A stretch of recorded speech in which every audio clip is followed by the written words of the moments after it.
Hopefully some handouts are going to be coming round. Where have they gone? There should be some blue handouts. I gave them to the welcome. Yeah, brilliant. If they could go out, partly just trying to do things differently. I thought I'd give some handouts for kind of the talk this morning. Partly because it's the summer, and a number of people going on holiday or might be going on holiday in the kind of coming months. And I just thought it'd be a good excuse. Those who know me know I like to ask questions. And it's kind of thing that you could, just take away if you're wondering what you're going to do on holiday. Wherever you are, you could just take some more time just to ponder some things over. It also saved me, because I was at DTI, having to come up with a kind of PowerPoint presentation. But I just want to start just by just taking a moment just to pray, just to prepare our hearts. I was away recently in Bournemouth, and you might have had this experience where I was just getting some sandwiches, and it's really hard to eat those sandwiches. I was actually with somebody from this church that some of you will know of, called Tom Furley. We were just doing some outreach, and we actually sat back to back, mainly for protection from the seagulls. And why am I talking about that? But one of the things that hit me about the seagulls was they were just standing there, just kind of staring at you. Like they were waiting for you just to drop kind of one bit of your sandwich, and they were on it. And in the ideal world, if you didn't watch, they would take your whole sandwich. They were trying to just sneak up. And I thought, God, let that be what we're like this morning. Let us be seagulls, hungry for your word, hungry for the smallest amount of truth. But if we can get it, let's just take the whole sandwich. And so let me just pray that we would have that kind of attitude of heart. I had to explain that because not my prayer would sound weird.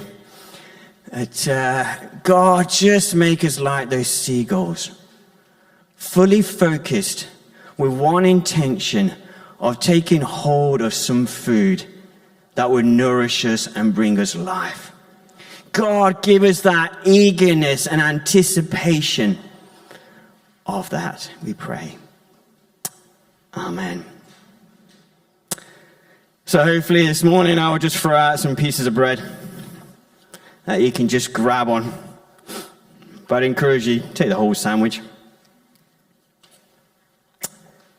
As Joe said, we're just starting this kind of mini-series over August.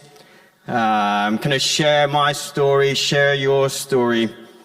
And I'm just going to be sharing just some of the things that God has been speaking to me, challenging me about over this last season. And for me, it's particularly kind of the last few months, particularly from January onwards. It's going to be maybe a little bit more, I wouldn't say disjointed, it's not a phrase I particularly like to use, but just a bit like the pieces of bread, just kind of things that God's been speaking to me, challenging me about, ways that I've been trying to grow in my life.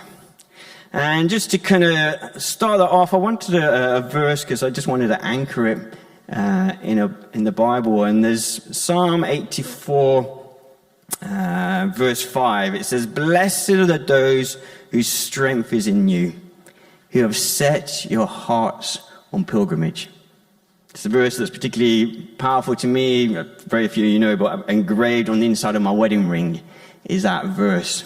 Because when I got married, it was the beginning of that part of that kind of pilgrimage.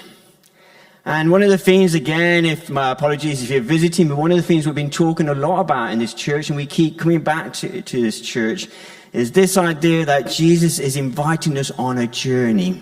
He's inviting us to be followers of him, to be disciples of him, to be apprentices of him. And part of that is this idea of going on a pilgrimage. The word pilgrimage means going on a lifelong journey. And though it's a lifelong journey, it involves kind of daily choices, it involves daily decisions. It's to do with direction, it is to do with growth. And each one of us, like it or not, is on a pilgrimage. The question is what pilgrimage are we going on? Day by day, we're making choices. And it says here, blessed are those who strengthen you, have set their hearts on pilgrimage. Those who have said, God, I want to follow you. So firstly, what is pilgrimage? And this is on your notes. Most of it's going to be your notes, particularly the questions. And I'm going to give some time for you just to kind of pause. What does pilgrimage look like for you? What's God inviting you into?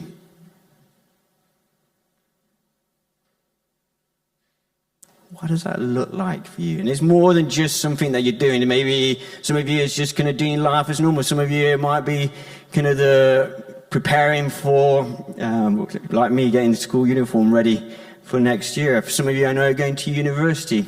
Some of you are going through transition. But it's more than that. What is God taking you into? Because he's always inviting us. It's more than what people might give you a label, but where are you going? What are you growing into? And I mentioned there, I just read something recently where a desert father, if you're wondering what a desert father is, it's a kind of label given to predominantly people that were actually in Egypt many years ago, in around 3rd or 4th century, who just particularly took time out to seek God's face. And he had this phrase, he says, sin happens when we refuse to keep growing. And this is the phrase I was asking myself, why am I refusing to grow? In what areas, what characters, steps of obedience is God inviting you to grow in? You're always growing. I heard a phrase recently where somebody says we're always in a process of spiritual formation. The question is whether it's intentional or unintentional. You're always growing, becoming something. What is it? Do we want to partner with God? What is he inviting you into? And I will share a little bit in a few minutes more what God's been looking like, that looks like for me. If you're not sure, ask him. What's he inviting you into? I'm just going to take a good minute. It's harder to see on that clock. What's he inviting you to grow in?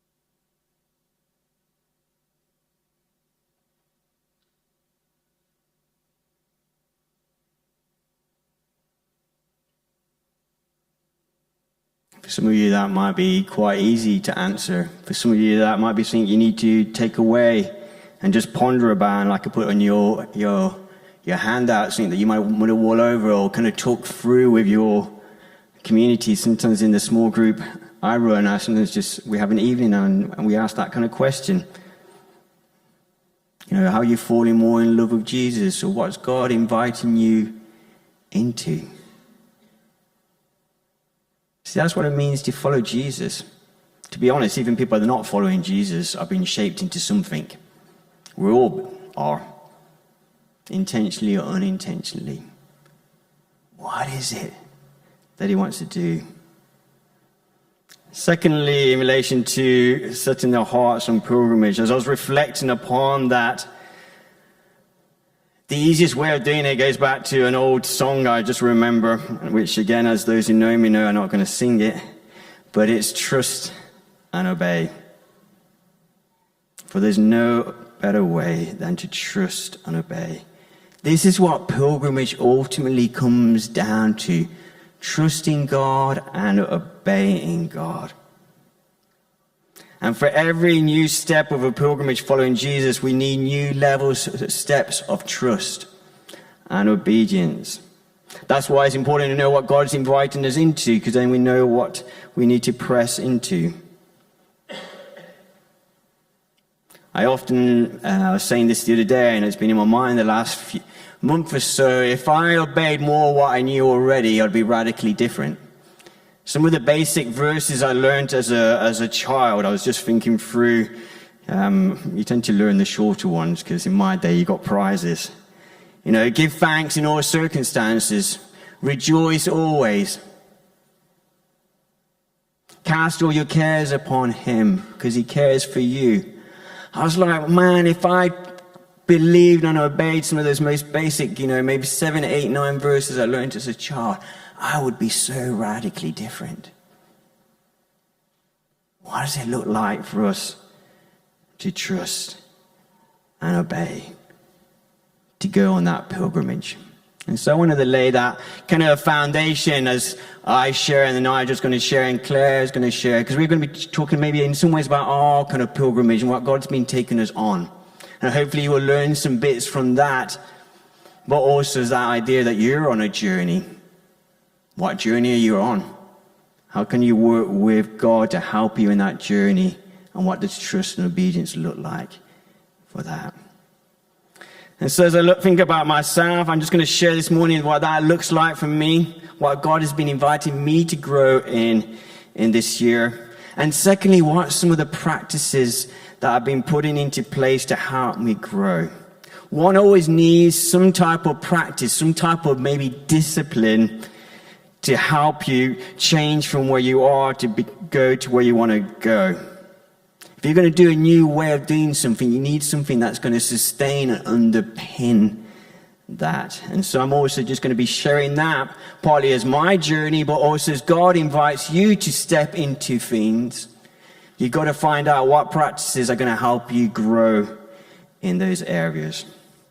And so it's going to give you normally don't do this in the talk, but this is slightly different talk in itself. Anyhow, I kind of give you the punchlines or the punch questions right at the beginning. I'm going to be talking about attention and affection. I'm going to be talking about fear, and I'm going to be talking about trust. And so those questions are there, right there at the beginning, and you'll get them later on. What do I give my attention to? What grips my focus? My imagination? It's probably why I wrote those down. You could go away and you could easily spend 10 or 15 minutes on each one of those. I'd encourage you to do so. Let alone the second questions, in whom or what do I trust?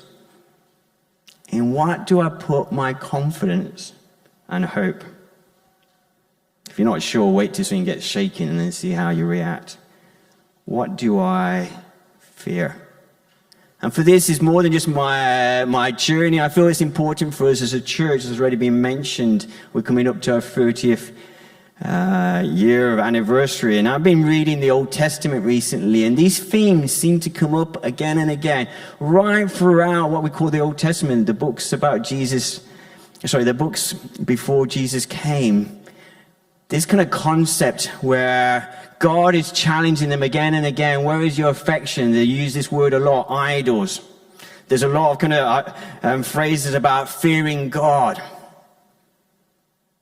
And so it's crucial. And so for me, it's maybe more than just maybe a journey for myself. Maybe it's a journey that God is inviting us as a church into.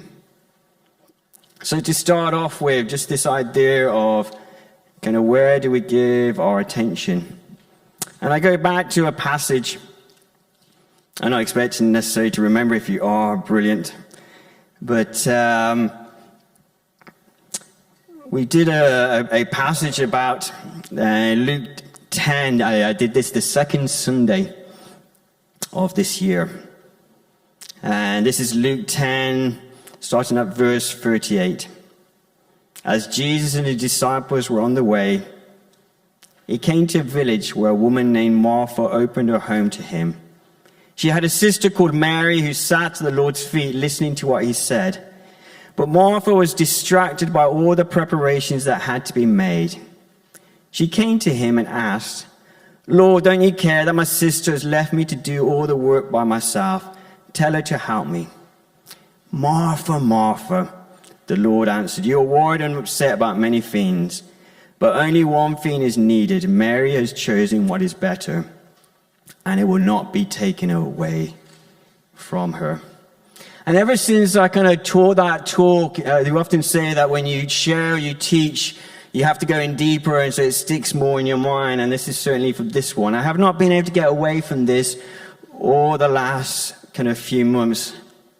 I shared when I did then, and this may be a repetition, but maybe a reinforcement for some of you, this idea that Martha's there, she's doing what she's obliged to do in that culture. And as somebody who has lived in the Middle East, I know that, or the importance of hospitality and the shame of not doing so.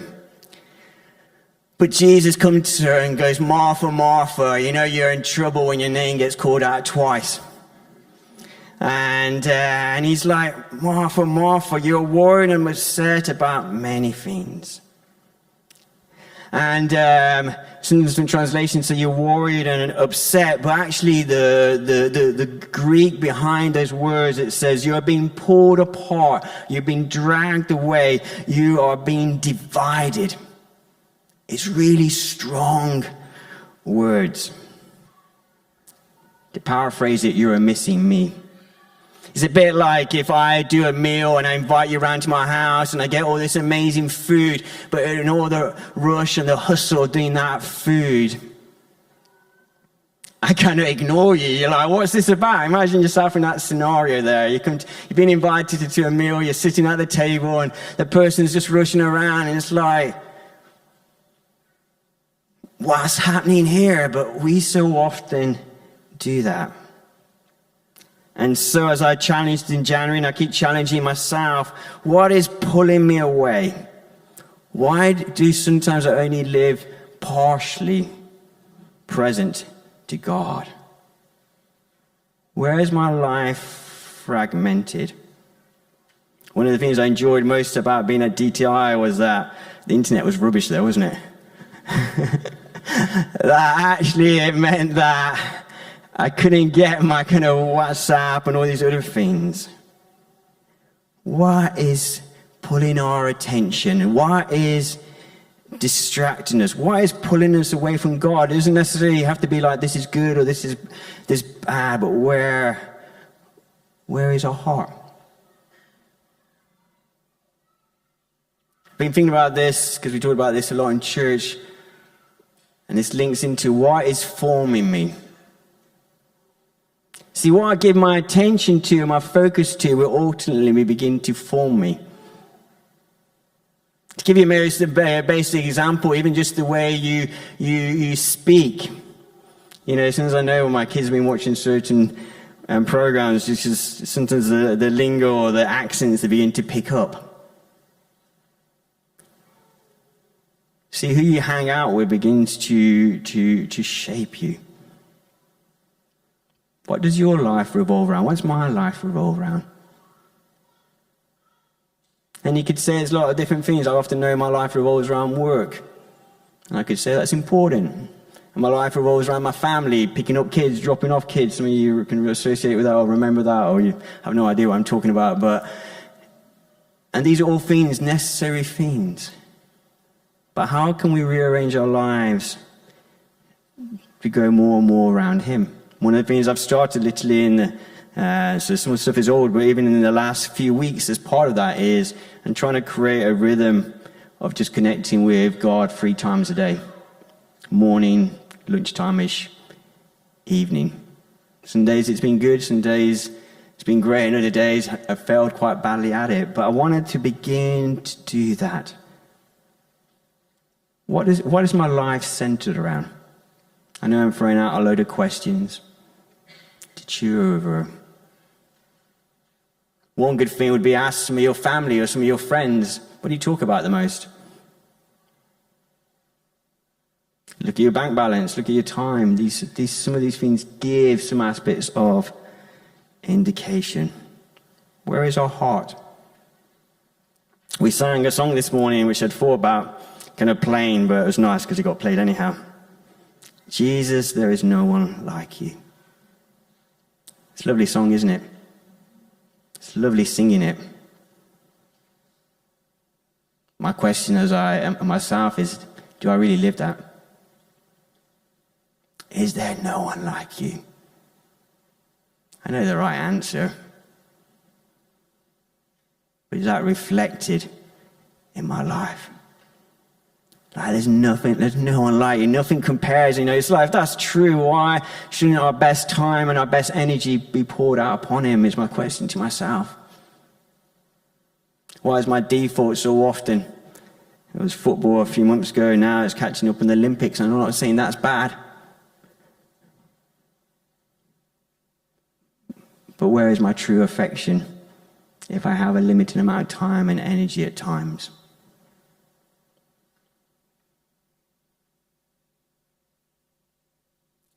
Is that really true? There is no one like you. When was the last time we just said to him, I just love you, God? When was the last time we just took time just to gaze upon him?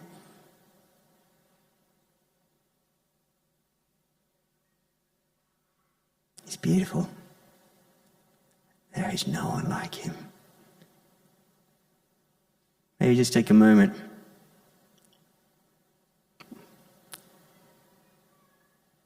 And just say that to him. I love you. I know my wife never gets fed up with me saying that to her.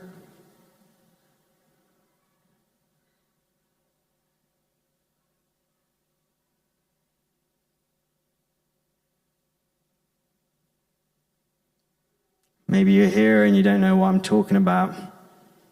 Maybe you're just new to this kind of faith thing. Take it from me and many in these rooms. Many people in this room, there is no one like him. He's more than our Savior. He's more than our helper. He's the one we love.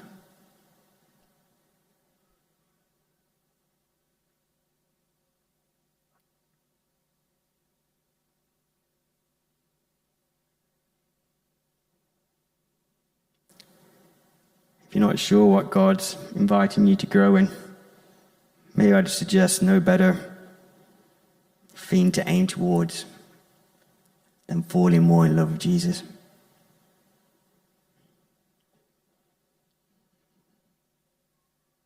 It's a question I often ask myself. How am I falling more in love with him? And so just a couple of practical things. One of the prayers I pray a lot, comes up in many different places. I think I mentioned Psalm 86 in your notes, is God, give me an undivided heart. Like, make me just have one heart solely focused upon you. I just like, God, give me an undivided heart. God, give me an undivided heart for you. May that be said of me. I was talking with my children recently. We're talking about gravestones. There's a reason for it. We're not macabre. And what would be like to be said about us. And I said, hopefully the people, you guys would say I'm a good dad. Katie said that was a good husband.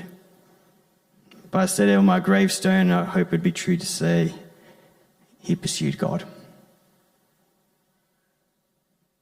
But let that be said of all of us, that we pursue him. Secondly, the thing that's really helped me in many different ways is what's called a prayer of examine. Prayer of examine is traditionally a tool that's been used by people for thousands of years, and normally it's done in the evening, but to be honest, it can be done whenever. What you do is you look back normally over the day, and you just ask God a couple of questions depending on what area you're growing in. But in relation to this area, I've been asking God, when has my attention been fully upon you? When has my attention not been fully upon you? And why? If I want to grow in this area, I want to see where the Spirit's been at work, and so when has my attention been fully upon you? And when have I been pulled away? So attention. So that'll be my question first, myself, for you, as a church, as we go into this new season. Whatever he does, we're praying for amazing things. Joe mentioned we prayed for different people doing a whole load of different amazing ministries here, and I know other people have got other things in their hearts and dreams that they want to see happen. But in all of that, let's not lose sight of God. As somebody once said, no amount of activity for the king will make up for neglect of the king. Let us grow, but never lose the center. Let our attention be set at that. Of all the things I love that people would say about Winchester Vineyard is, they love Jesus. Because I know if we get that right, all the rest is going to sort itself out. But if we don't get that right, we'll do all these amazing things. But in some ways it will be nothing without the love of God. Secondly, just this idea of kind of attention. The other one that I've been really mulling about and asking myself is, in what do I put my trust? What do I fear? There's a link, and I gave that verse because I quite like to link things up. So, linking the 2 points, Psalm 16, verse 8, I've set the Lord always before me. My attention is on him. I shall not be shaken. Whoa, there's a verse. If I live that, God, help me live that. Help me set you always before me, God, so that I shall never be shaken. And this was more recent. This is more of a recent pilgrimage that I've been pondering in, and again, it came up a few weeks ago. Those who have not been here might not know, but we've been going through the book of Luke, and I happen to be doing Luke 12, and Luke 12, all through that chapter, and Jesus keeps saying to his disciples, fear not, fear not, fear not about this, fear not what you're going to do when people try to kill you, fear not when you're not sure what to say, fear not about what, your clothes and what you're going to have. And since then, I just kind of been mulling that over, because it's like, God, I want to grow in that. And actually, I've come across some kind of recent material I've been reading that's just been challenging me on that. I referenced this guy, Benedict Groeschel, however you want to pronounce his name. And I highlighted it particularly because it stuck it, because he said spiritual journey, or the language we're using today, pilgrimage, is seen as a decrease in anxiety and an increase in peace. From going from anxious care to deep, calm trust in God. And I'm going, God, that's a pilgrimage I want to go in. To have increased confidence and faith in God. As a guy called John Mark Comer says, you have faith in God when you rely upon him and live as if he is who he says he is. And as a result, you will feel very little fear. I would say ultimately, biblically, you'd say no fear. But pastorally, and where I am at this point in time, I go with him.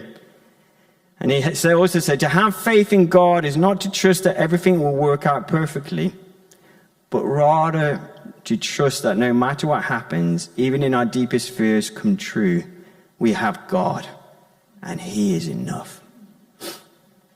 And again, there's loads there. Oh, well, you might not think so. Take it from me. There's loads there. You could chew that over. And it's like, what's that look like? God, I want to come to that place where we live with more peace. Where we put our trust in you, where fear is broken. And I don't want to downplay it, because sometimes there's good reasons for things. For years, I was scared of dogs. And I had good reason. I've been attacked by dogs 3 times. I've lost a pair of trainers that was shredded by a pack of dogs once. Like teeth marks in me. But once I did a lot of running, I realized I couldn't stop every time I saw a dog. So I had to get over it. So sometimes in our fears, there's kind of reasons for it. You can put it like, this is the reason for it. But it's where we're going to put our confidence, where we're going to look. Another one, for example, I'm booked in on Tuesday to see I'm going to get checked out again for skin cancer. Am I going to be afraid of that? That's a battle I have. I've had skin cancer 3 times now. It's been cut out once and twice supernaturally healed. There's a good reason you could say for that, but where is my focus going to be? And I'm just sharing for me, for you, that you could look and go, this historically or whatever it is. But for me and for my desires, sharing with Joe afterwards, I'd say, wouldn't it be great if this became a fearless church? that the only thing that we fear is God. Well, I've heard churches over the years say they want to become certain places, and I was thinking, wow. You see, fears hold us captive. They hold us prisoner. As I'm speaking, some of you are just aware of fears in your life, and one of my desires this morning is to see greater freedom. One of the great things at DTI was seeing people set free from fears. I'm thinking, oh, praise God, they got set free from that when they were young, so they didn't have to live 10, 20, 30, 40, 50 years with those fears. Some of us here have been holding fears for years. And I don't want to underplay what the root or the reason behind that fear is. There can be lots of legitimacy. All I want to do is just shift our focus to God. Because he invites us into it. It's not just Paul is being Paul. Paul always comes out with these kind of things. Oh, it's fine, it's hard. That whatever talk I do, it comes across as challenging. I guess the Bible is challenging. But the Bible does say a lot about do not fear. Putting our confidence in him. What does it look like for us? It's obviously something that we can grow in, because not we wouldn't be asked to do it. He's a good God. Do not fear, trust in God. Grow in our confidence of who he is. So these are some of the things that I've been doing as I've been trying to seek to grow in this area in my pilgrimage. Firstly, again, this tool, prayer examine. I'm using it in a couple of different ways. Attention, and the one recently is, at the end of the day, as I look back over my day, where was I most fearful? That sounds a bit big, because you think, well, I'm not particularly fearful. Where was I most anxious? Or if you want to make it really easy, where did I lose my peace? I don't mean like get angry, but where I didn't have peace inside me. And then, like, why? What was the lie, the thing that I was believing? Slightly harder sometimes thinking about where has my hope and my confidence been. I find that sometimes easier just be thinking about where have I lost my peace. And when have I been my most hopeful? And some of the things I will share will be related to that after this. Whereas I was explaining to my children the song I learned as a child, with Christ in the boat, you can laugh at the storm. Laugh at the storm. I love it. I mean, it doesn't exactly say that in the Bible. It says it was at peace. We imagine, just sleeping, but just being able to just laugh at it. I mean, this is a storm that potentially was going to get them all killed. And I'm playing on that song, but Jesus is just like, this is hilarious. The devil's trying to kill me, and I'm just laughing. It's because he has such a confidence in who he was and who God was. And so, prayer examine, I found really helpful to do that. Maybe you want to do that.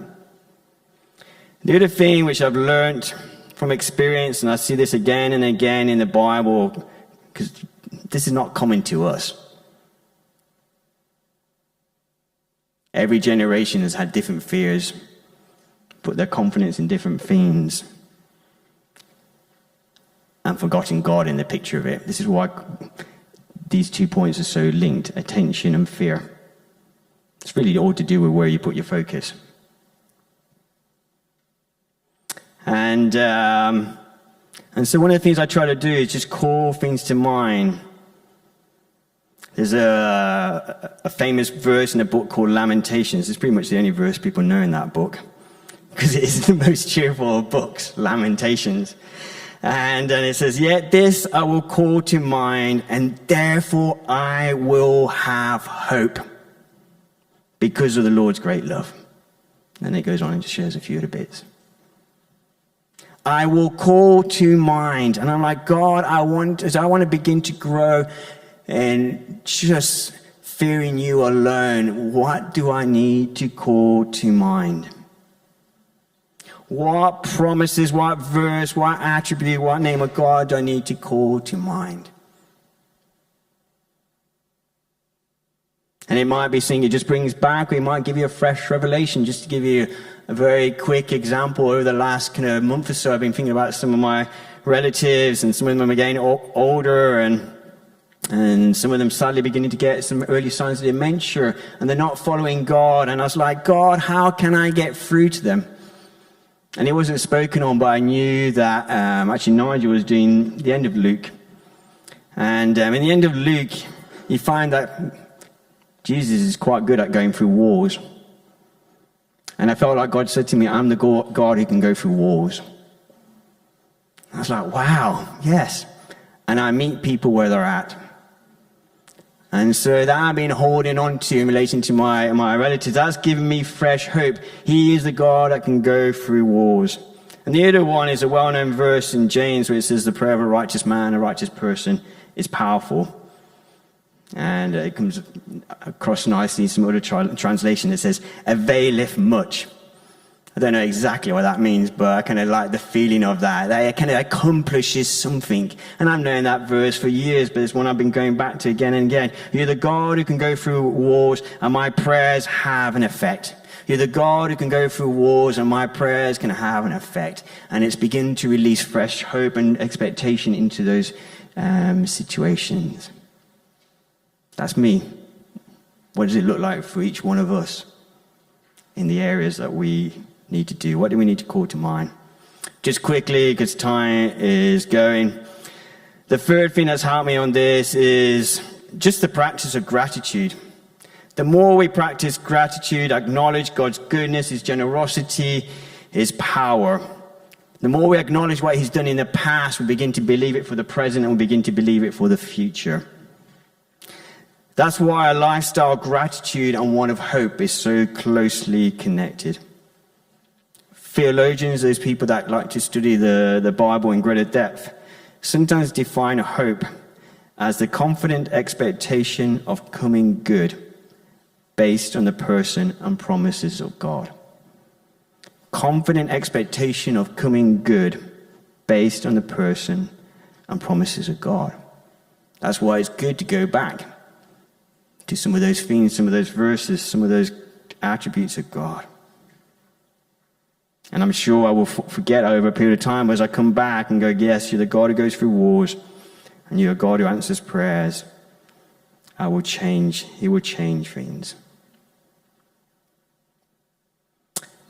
So to conclude, there's a lot there. That's probably why I gave you the notes. If nothing else, just to go over. Focus, attention, fear, hope in God. They're all so much connected. You're either lost in wonder, lost in love, overwhelmed by God and His beauty and His majesty, or you're lost in something else, or overwhelmed by something else. Bottom line, if you want like the summary, the kind of hashtag, you're either lost in wonder, lost in love, overwhelmed by the beauty and the majesty of God, or you're lost in something else, overwhelmed by something else. And so we're going to have a time of ministry. I know it's there. I'm going to hand over to Joe in a minute to kind of clear up what I said and building it. But one way of responding is a prayer. And so I put that right at the end, Psalm 86. And so I would encourage you, if you're able, maybe just to stand right now. I'd like us just to corporately as a group, and of course, if this is not where you're at, don't. But this pretty much summarizes what I have said.